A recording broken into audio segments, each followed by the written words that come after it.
En sortant de l'hélicoptère, Christian Tsiwewe, le chef des forces armées congolaises, salue ses hommes. Il vient d'arriver à Kasindi, cité du Nord Kivu, frontalière avec l'Ouganda, où il retrouve le général d'armée Muhoozi Kainerugaba, son homologue ougandais, qui n'est autre que le fils du président Yoweri Museveni, au pouvoir depuis 1986. Les formalités sont échangées. Les deux hommes se retrouvent ensuite devant la presse et un parterre d'officiers. L'objectif ? Faire le point sur l'opération conjointe lancée par les deux armées il y a 3 ans pour chasser les rebelles ADF de la région. Beaucoup de terroristes ont été éliminés. Certains d'entre eux ont été capturés et d'autres se sont rendus de même. Nous n'avons aucun doute, car ce mouvement est sensiblement affaibli à partir des opérations conjointes menées par nos deux armées.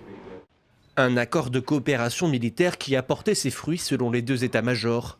Mais le groupe rebelle, responsable de nombreuses exactions, conserve toujours une capacité de nuisance. Il reste maintenant de l'autre côté de la RN4, du côté ouest, où nous sommes en train de malmener ces terroristes qui sont en train de savourer le dernier feu des armées.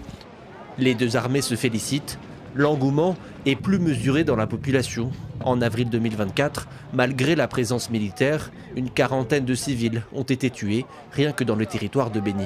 La chose qui nous a fait regretter est de venir faire l'évaluation avant que la guerre n'est pas finie.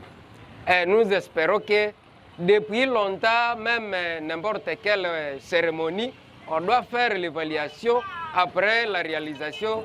La région de Béni est confrontée depuis plus de 20 ans à la violence des groupes armés. Les exactions touchent particulièrement les civils qui sont les premières victimes et paient un lourd tribut.